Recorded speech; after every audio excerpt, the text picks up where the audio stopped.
Hi, and thank you for joining me for today's process video. And today I've got some pictures of Times Square on the 1st of January this year. So I've pulled out my Vicki Boutin Discover and Create and this beautiful stencil from Simple Stories. It's a very old one, but it's like a street map, and I absolutely love this for touristy photos. So you can see I'm just blending through the stencil using oh gosh, what's it called? It's the one that I use all the time. Iced spruce. No, weathered wood, which is a beautiful blue grey and is going to work really nicely with the blues from Discover and Create.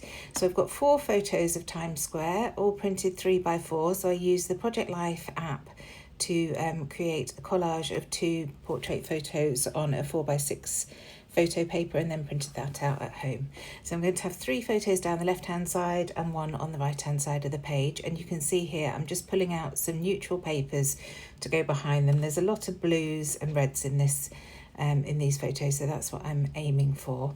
And when I stenciled at the beginning, you will have seen briefly I used a grey pen to go around the outline of all the edges of that stenciling just to make it pop a little bit more on the page. And I just focused the stenciling down the middle of the paper because I knew that I was going to have a big strip on the left hand side and I was going to create a cluster on the right with that 4th photo. So here's the 3rd paper I'm going to use here on the left. As you can see, I've chosen very, very neutral tones, a blue with script writing on, which is from the paper pad from Discover and Create, and then I've got that lovely grey with the white florals on, and then the blue, which already had a torn edge, so I've just kept the torn edge for interest. I spotted this notes card on this piece of paper, and I think that may be from the 6x8 paper pad, so I decided to cut that out for my journaling and start the clustering on the right hand side with that.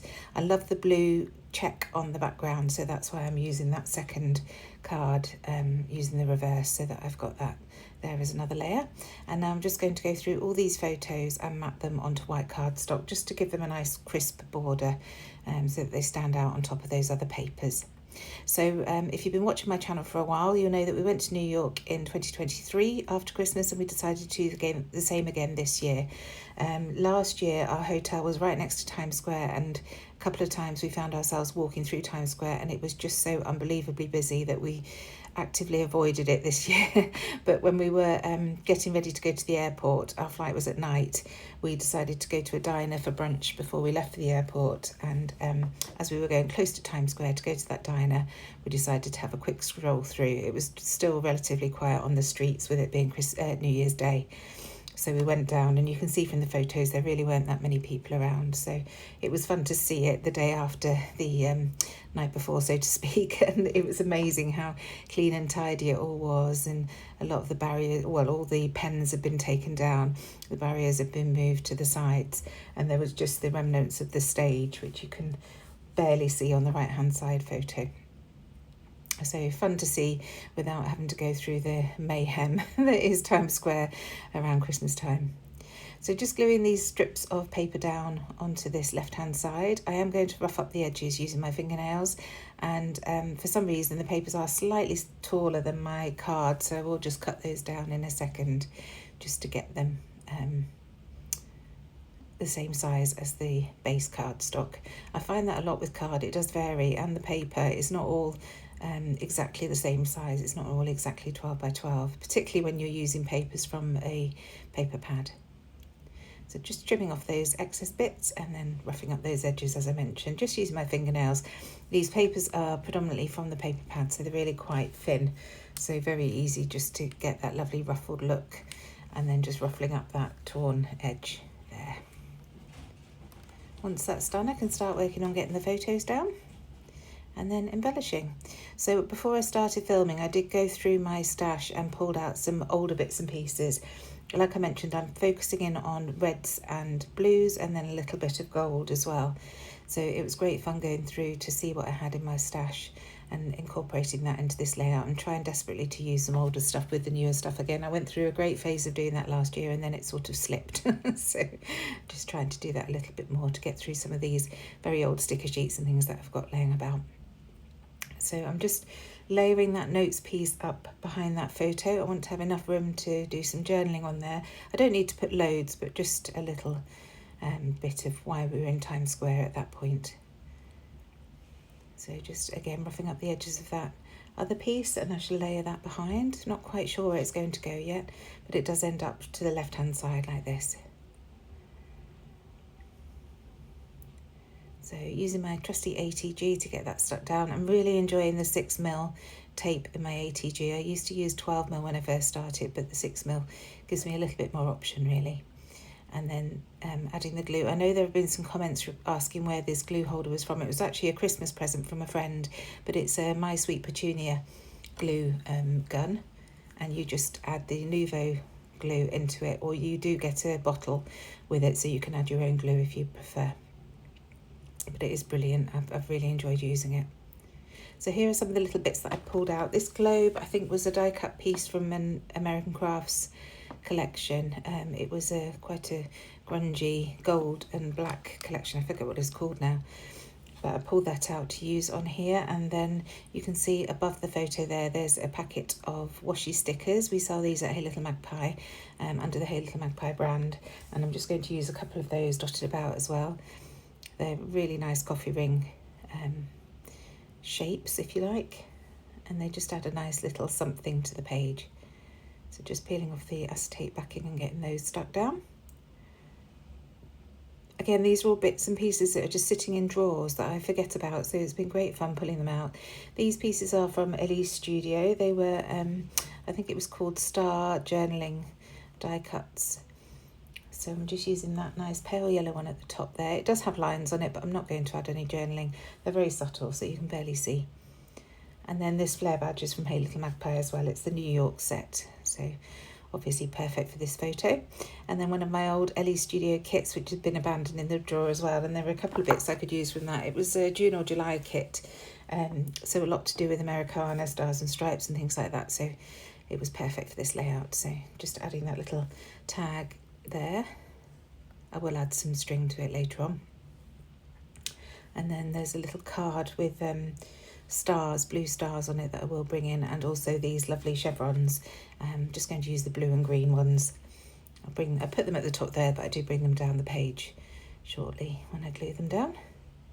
So they're going to sit there. So just gluing those into place, and there is a bit of green in these pictures from the neon signs in Times Square, so that green works nicely. So just added my journaling there, and then I'm coming in with some of the 49er Market tickets. These are some strips that my lovely friend Julie gave me. She bought some of the colours that I didn't have, so she just gave me a few strips of each. So it's great to have those to add to the layout here.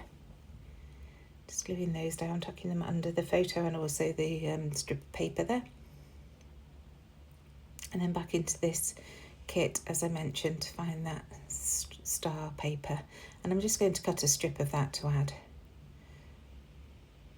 just like that, and it will just tuck under. I think about adding it up here, but I end up adding it here to the left by those photos.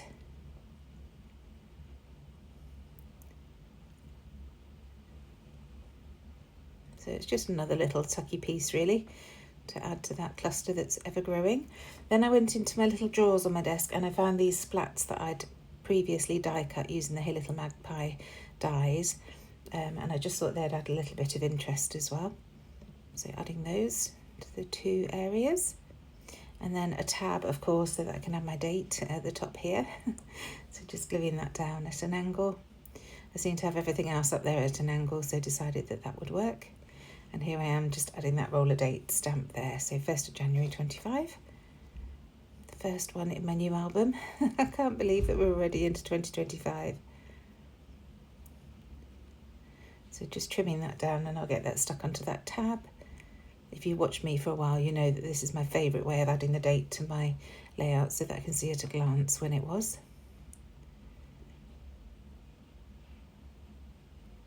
And then just adding a little ribbon loop here at the bottom. It's just a black gingham that I've got in my stash. I just had a tiny bit left, so I'm just adding that down there. And then this is another Hey Little Magpie stamp and die set that says snapshots, and I thought that would work really nicely as a title down the left hand side there. So just using some wet glue. It's over quite a lot of texture, but that Nuvo Deluxe adhesive holds it really nicely. So now another little bits and pieces piece from Hey Little Magpie, that lovely faux suede heart, which is going down the bottom there, again in green, just to bring in some more of the green. And then I wanted to find some more word strips to add. So I find a little one that says photo that I just add to that middle photo there. And that's all I find from those, but I do find some more later on. So I want to add the title now. It's going to be Times Square.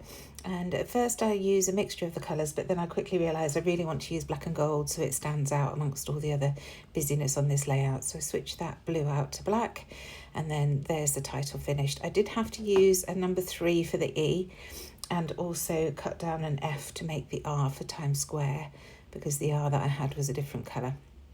Now these are some our star stamps from Hey Little Magpie that I'd stamped out previously when I made a layout, and I just had them sitting on my desk. So rather than pulling out the dies, I just use my scissors to cut those out. So it shows how versatile this stamp set is. You really don't need the dies if you don't want them. Although I have to say it is much quicker cutting them out with dies than with a pair of scissors. But there you go. So now these are, I think they were Sweet Rush stickers from Vicki Boutin from a while ago, and I found a few phrases on those that worked nicely. So one says, life is a journey, and the other one says, take the scenic route, which worked nicely with these photos. And then these are some other bits from a Pink Fresh Studio sticker sheet. This one says, just go with the flow, which we did by changing direction slightly and going through Times Square. And then there's a little red arrow that I add just here next to the Times Square title. So that's it from that sheet. And then some red wax, it's not wax thread, it's linen thread from my stash, just to add to the top of that tag there. Just tying it up and then letting it trail down the left-hand side. And that's it. Thank you so much for joining me. I hope this has provided some inspiration. Do dig out your Discover and Create collection. It's a beautiful collection to use with lots of neutral tones. Other than that, I shall see you very soon. Bye.